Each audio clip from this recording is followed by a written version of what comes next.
Yes, hello once again. Welcome back to Classic Dirt Bike TV. And as you can see, we're out and about in the sunshine for a change.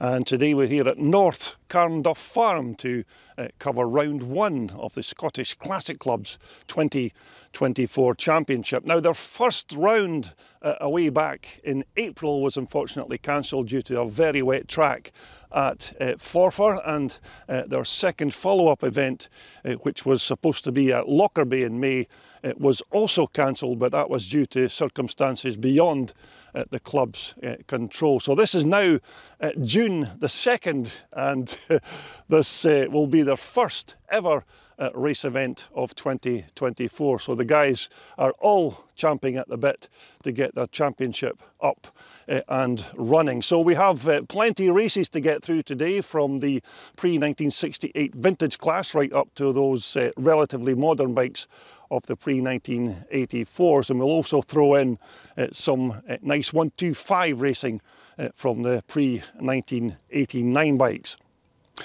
But it's been almost 9 or even 10 months since we've had any racing with the Scottish Club, so we're looking forward to a very good day's racing here at North Carnduff Farm. But before we do that, let's head back to the paddock to take a look at some of those very nice bikes that are soon to take part in this very first round of the Scottish Classic Club's 2024 Championship.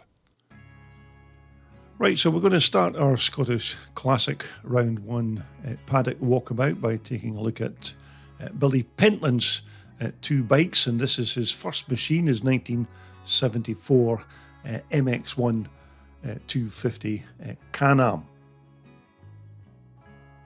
Again, and this is another one of these quite rare bikes that you very seldom see at these kind of events these days. Now, this bike here of Billy's is, of course, not a fully original bike, but nonetheless a nice looking machine. Now, this bike here used to belong to this man in this picture, the late great Ian Robertson, and Ian used to race this bike until we sadly lost this legend back in 2019. But Billy now campaigns the bike, and I'm sure that Ian would be very happy to see that his old bike is still being used on the track. Now, I don't think Billy's actually done any improvements or upgrades to this bike since he acquired it as part of the late estate of Ian Robertson, but you can see it's powered by one of those fantastic Rotax two-stroke motors. These engines are just about unbreakable and absolutely perfect for these kind of lightweight two-stroke motocrossers, and that disc valve induction system there on the left-hand side. And this bike here still appears to have the original exhaust pipe that it had back in 1974. Of course, these engines do have Bombardier stamped on the ignition casing, but essentially they're still all basically Rotax powered. Now, I don't think this exhaust pipe is an original fitment, but certainly looks the part on this bike. And as you can see, Billy's also changed the rear shocks for a pair of decent classic interpretations of the old 1974 suspensions that would have been fitted to this bike way back in the day. But I do remember Ian Robertson racing this bike years ago, and it was certainly very quick, and Ian always liked to build his own bikes from different pieces of other makes and models of machines. So it's quite good that Billy is still keeping this bike alive and racing it on the track. As you can see, old school drum brakes still on these old Can-Ams, but again, a very rare machine, because you don't see many of these 1970s Can-Ams racing these days. So thanks again to Billy for keeping the late Ian Robertson's memory alive by racing his old race bike. So that's Billy Pentland's first race machine, and this is his other race bike that will be racing here at this Round 1 event at Strathaven, and this is his 1975 250 Montesa Capra. And again, this is quite an original machine, apart of course from the change of suspension there at the back, but this is one of two Montesa Capras that Billy bought. I think it was last year that he bought two of these bikes, and he's still currently working on the second Montesa to get it back on the track. But back in the day, these were pretty good little bikes with this two-stroke piston port motor. And just like the Can-Am that we just recently had a look at, you don't see many of these old 250 Capras still taking part in racing these days. But on that number plate there, you can see that number 100 tribute to Ian Robertson, which of course was Ian's race number when he was taking part in these classic race events. But again, at the front, these old school drum and shoe brakes. This of course was the 1970s. So and at the back again, you can see that Billy's taken the original Montesa shocks off to replace them with these Olin's piggyback units, which of course are not the correct shocks for this bike, but Billy's just fitted these to suit his own personal riding style. Now, this bike here still has the original fiberglass Montesa fuel tank, as you can see, a very stylish piece of fiberglass, these Montesa Capra tanks. So two nice little machines there to get us started. That Can-Am that used to belong to Ian Robertson, and of course Billy's lovely 250 Montesa.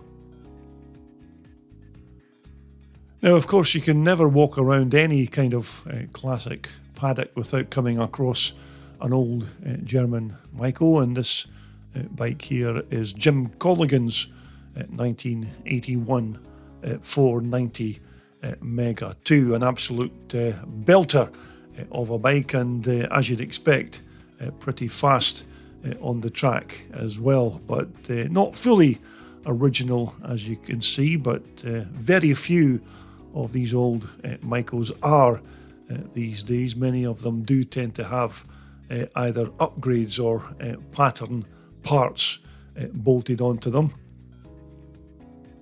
But certainly Jim's Mega 2 here still has its original frame and engine and steel swing arm there at the back, and that alloy airbox is also a replacement for the plastic original. But the exhaust is another replacement to the Mico original. I think that's a GMC exhaust system on this bike. A nice piece of kit, all nicely welded up there in sections, as you can see. But Jim's bike here is of course the simple piston port engine, not the more desirable reed valve that you can upgrade to. And here at the front end of Jim's Mico, looks like he's kept the original 1981 front suspension on the bike, and these forks, as I remember, were quite good performers for their time, and they also had these front brake shoe and hubs here at the front with those ribbed Mico hubs. Now at the back end, of course, it's not the original Corti Cossos that may have been fitted to this bike in 1981, but a quite nice pair of YSS piggyback shocks, which of course are all made right here in the UK. But this is a nice example of one of these 81 490s. They're absolutely ballistic in terms of their speed and power, these bikes, but look out for Jim taking to the track on this bike when he races it in the pre-1984 twin shock class. Okay, next up, this is one of two HPF Hondas that John Porteous brought along to this round one event, and this one here is a 1982 510 example, and this particular bike here is actually being offered up for sale. So if you're into your 4-stroke thumpers and you think that this is maybe something that you might be interested in, then why not give John a call on this number and see if you can maybe sort out some kind of deal, because this is an absolutely awesome piece of kit, this big Honda with this horsepower factory 4-stroke engine in the chassis.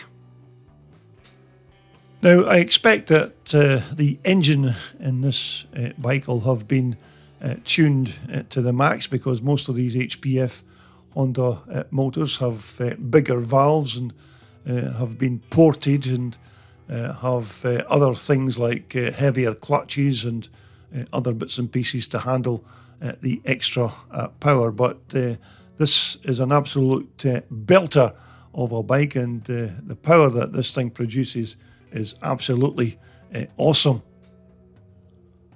But as I said, I don't know all of the particulars of what's been done to the engine, but you can almost guarantee that it's got other things like hot camshafts and many other bits and pieces.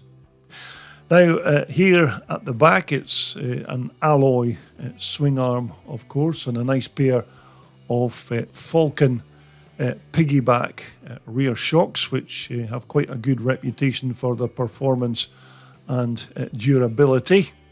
So essentially you shouldn't have any troubles with regards the rear suspension department. And also here at the back, a nice stainless steel megaphone tailpipe, so you can hear the brap from that 4-stroke Honda motor. And here at the front end, I think it's a pair of Suzuki forks and front brake hub, as I remember, and the throttle twist grip is also made by Foxy Race products. But there's some good bits and pieces put on this bike, like these Pro Taper levers and their adjusters as well. So if you want the full itinerary of what's been fitted to this bike, then why not give John a call on that aforementioned number. But as I said, that was just one of two HPFs that John brought along to this event. A nice pair of horsepower factory thumpers for you there. And as I said, that one on the left-hand side of your picture is the bike that was being offered up for sale. And this one here on the right is John's race bike that he'll be using for this round one event here at Strathaven. But as I said, if you need any more particulars or information about that bike that was offered up for sale, then why not give John a call on that number. So as we made our way through the paddock, we then came across this lovely bike here, and this is Philip Witham's 1974 Honda CR 250 Elsinore. Now, Philip did tell me that he just recently bought this bike from Chris Lewis, who of course races these Elsinores, and Chris certainly knows his way around these little bikes. So if Chris has owned this bike previously, then Philip can rest assured that this is a proper 250 Elsinore, although this one's got a couple of modern parts in it, like that Mikuni carburetor and one or two other upgrades to its frame and engine, but a lovely piece of racing history here. And this ignition cover on this left-hand side, of course, is not the original part. This is to replace what would have been the very expensive magnesium casing that would have been fitted to these bikes. So I think this was a thing that Chris Lewis had done to this bike prior to it being sold. So he's had this lovely CNC machined alloy casing done to put as a replacement to the magnesium original. But again, these little Elsinores are not original these days. It's very, very hard to find one that's 100% original, but there are many different upgrades that you can buy to keep these iconic race bikes on the track, and most of the riders do tend to add different things like upgraded rear swing arms and other bits and pieces. But you can see that this bike here of Phillips still has its original steel swing arm, which is quite rare on one of these little Elsies. And at the back, of course, the original Honda shocks that would have been fitted to this bike have been swapped for a much better pair of these British-made Maxton suspension units. But no question that this is still the original fuel tank on our 74 Elsinore, with that iconic green stripe going down the middle. Now, these fuel tanks didn't hold a lot of fuel, but they were certainly big enough to hold enough gas to feed that 250 piston port Honda motor. And again, these exhaust systems are usually another one of the parts that normally get replaced on these 250 Elsies. So Philip was certainly looking forward to taking this bike out on the track, because as I remember, I don't think he'd even tried it at a race event. So this was going to be its first inaugural race here at Strathaven. So when we get round to posting the racing footage, then certainly look out for this little Elsinore strutting its stuff when Philip takes it for its debut out on the track. Now, this was another nice and quite rare bike that I've spotted on my travels. I think this is a 1983 Suzuki RM 250, another rare machine. And this bike here certainly looks in near enough original condition.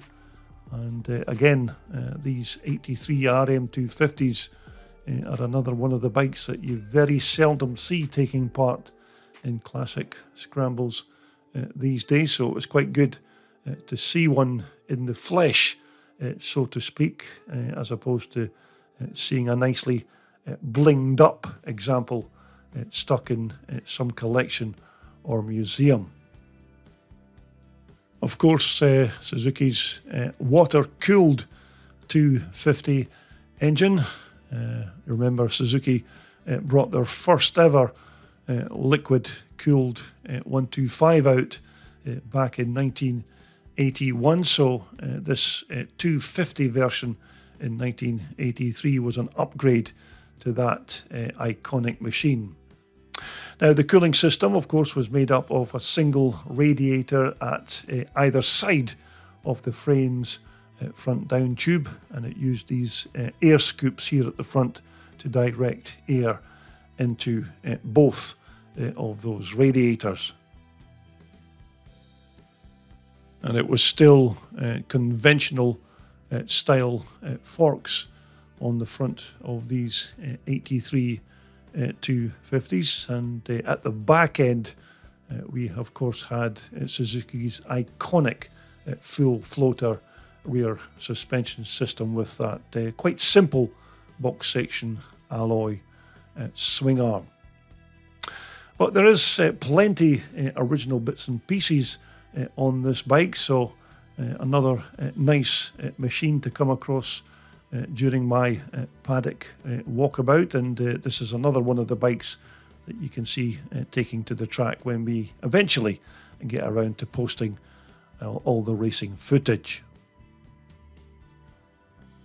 So this is another nice bike that I came across during my Paddock walkabout at Strathaven, and this is Mark Witham's 1969 CZ 250. And Mark, of course, is the brother of Philip Witham, who had that lovely CR 250 Elsinore that we featured earlier.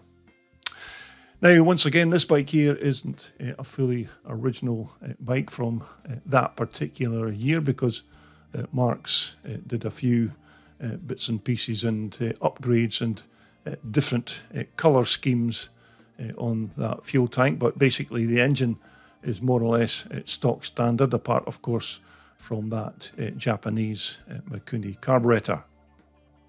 But certainly Mark's CZ motors had the usual gear shifter upgrade, whereby this remote system then replaces the CZ original, which eliminates that very long throw that you used to experience between gears when you were shifting these old CZ bikes. But fitting this new system makes it shift just as good as any Japanese bike. Now, up at the front end of Mark's bike, I think he's still got the original CZ front forks and hubs and brakes, which, as I remember, were quite good brakes for the late 1960s. But both the wheels here on Mark's bike are obviously replacements to the old originals. But as we move on to the back, again, another pair of modern style classic shocks with these Falcons, which will replace the original CZ items. But quite a sizable rear sprocket there on the CZ, just to get the gearing absolutely right for that CZ gearbox. Now, the tank, of course, is one of the parts that Mark repainted. No particular colour scheme, just something that Mark picked himself. Now, the exhaust expansion chamber is also a direct replacement to the CZ original. But nevertheless, still a cracking looking machine despite the different colour scheme, etc. But what do you expect on a bike that's now clocking on for 55 years old? But there you have it. That's Mark Witham's 250 CZ. So this was another nice looking bike that I came across during my Paddock travels. This is John Kemp's 1981 490 Micro. Now, you might be forgiven for thinking that this is a 250 with regards to those green number backgrounds and the white numbers, but John assured me that he just couldn't lay his hands on the proper yellow backgrounds with the black numbers to put on these bikes, so he's just used these 250 numbers and backgrounds instead. But there's some nice trick parts bolted onto this bike, as of course, as I said earlier, many of these old Micros do have in this modern day, but this engine is definitely one of the more desirable reed valve engines. Looks like it's being fed by either a Kian or Mikuni flat slide carburetor. But the power and performance of these 490 reed valve two-stroke Micro engines has been well documented in the past, so I'm sure you don't need me to lay down any specifications. Now, this exhaust expansion chamber again is what looks like a reproduction replacement to the Micro original, but there was a couple of other nice intriguing parts fitted to this bike, and it was these front and rear hubs, because these are a modern interpretation of the old Micro hubs from the 1980s, and these alloy replacements are being made by Talon wheels, and I must say this is the first time that I've ever seen a modern style replacement to these old Mico hubs, but they certainly look the part, and I suppose if you need any more information about these hubs, then I would just pay a visit to the Talon Wheels company's website. But John does have a couple of quite nice looking Micos in his collection, so that's maybe something that we might look to do in the future, and take a look at a couple of John's machines. But there you have it. That's his 490 all ready to go for round one here at Strathaven. And this was another quite rare bike that I spotted, and this is Callum Sangster's 1982 250 KTM, although I think it may even be a 1983 bike, but then again, what do I know? But this is another machine that you never ever see at classic meetings these days, these old KTMs, and as I recall, I think these were quite decent bikes to ride back in the day. In fact, I still remember that the 1981 495 KTM twin shocker still holds the world record as the fastest dirt bike in the world. I think it was clocked at that time about 123 miles per hour, so the old 495 was certainly quick. Now, we've still got the original forks, of course, on Callum's 250. Quite long legs on these 83 bikes, and they still had drum brakes, of course, on the front and also at the back. But this is quite a good, nearly original version of one of these old timers. And as you can see, the drum brake again at the front with that big, long box section, square swing arm there at the back. But that's the beauty of coming along to these old classic meetings, because you never know what you're going to run into. There's usually one or two rare gems that turn up on the day of the race. But a plastic fuel tank on our KTM for 1983, as of course many of the bikes had in the early 1980s. Now here at the back, this alloy silencer is not an original part, but then again, a lot of these older bikes don't have all of their original parts. But another good example of a rare old classic, this 1983 KTM 250 belonging to Callum Sangster. But as I kept making my way around the paddock, this is another nice machine I bumped into, and this bike here belongs to Grant Williamson in the background there, and this is Grant's, I think it's a 1981 YZ 465. Now, what can you say about these old 465s? These were possibly one of the best Yamahas that the company ever made. These were absolutely awesome machines, and this particular bike here at Grant's appears to have all of its stock original bits and pieces on the bike, so another quite rare machine, powered of course by that 250 reed valve YZ Yamaha engine. And here at the front end, as I remembered, these forks that were fitted to the YZs were pretty good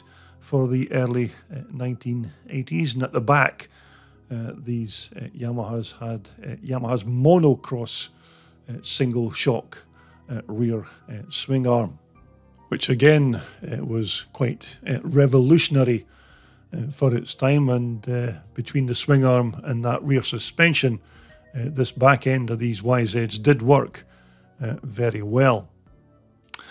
Up at the front of Grant's bike, obviously the handlebars are not the stock original parts, but still great to see one of these 465s on the track, and this was one of at least two 465s that were racing at this round one event. But another good classic there from Grant Williamson. That's his 465 YZ Yamaha.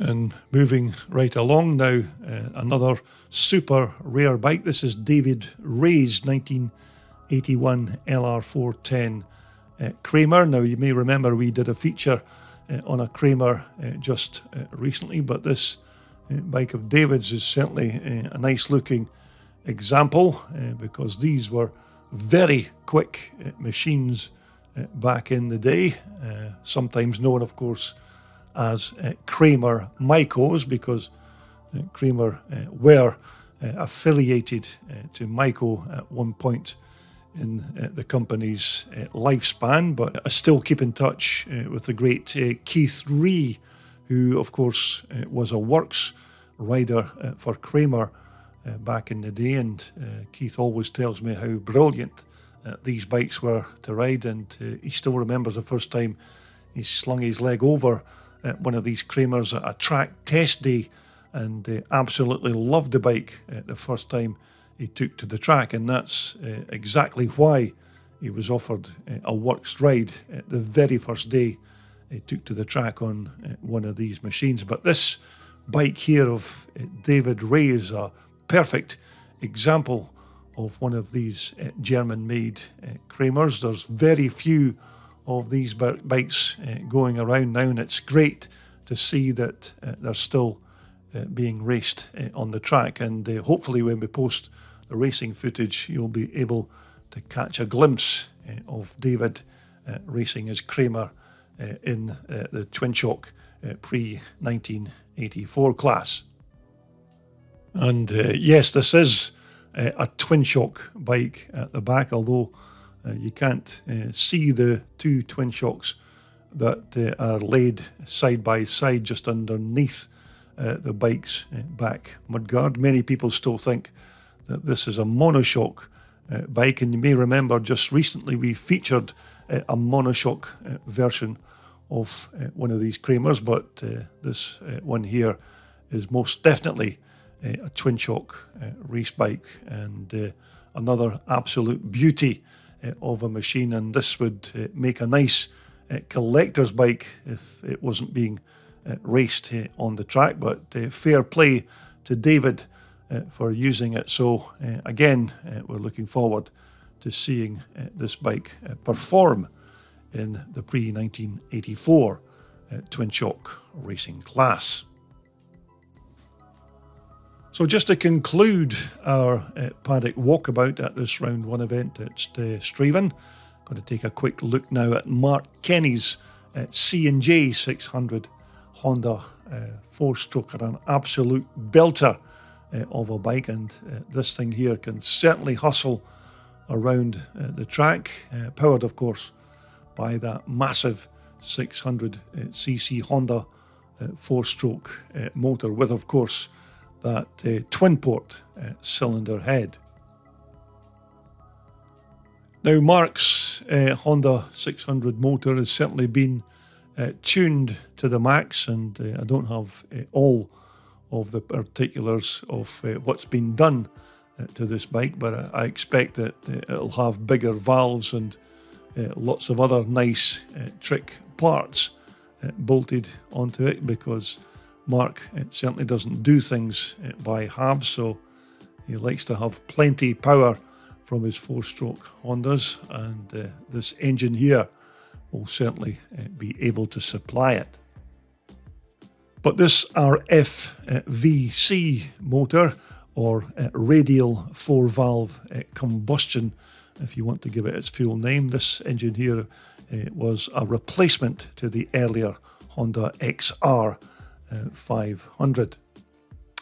But here at the front end of Mark's bike, I'm not entirely sure as to what make of forks he's fitted to his bike. I think these could be a pair of Suzuki forks or possibly even Yamaha items. But here at the back, it's a quite good quality pair of Maxton piggyback shocks. These are excellent quality, these suspension systems, and of course they're all made here in the UK. But a nice pair of Megaphone stainless steel tailpipes at the back, so you can just imagine the sound that's going to be coming out of both of these tailpipes when that big Honda 4-stroke 600 engine gets fired into life. So if you come up against this bike in a race, then you'll know exactly what make and model of machine that you're chasing. And also at the back here we have a nice alloy swing arm to keep the back end of that bike as light as possible, and I think it could be a Suzuki or a Yamaha hub on the back as well. But the bike was attracting quite a bit of attention, as you can see, with some of the riders taking a look at the bike and discussing some of the bits and pieces that were bolted onto it. But of course that was just a short sample of the many bikes that were at this year's round one event, but you can certainly see more of these bikes when we eventually get around to posting all of that racing footage. Well, there you have it. I do hope you enjoyed having a look at some of those nice bikes from around the paddock here at North Carnduff Farm, and don't forget you can see all of those bikes and many more like them when they take to the track when we eventually get around to posting all of the racing footage. So if you're not already a subscriber to CDB TV, then I do hope you will do that very small thing, because that way you won't miss out on any videos that I post in the future. So from all of us here at North Carnduff Farm for the time being, it's goodbye for now.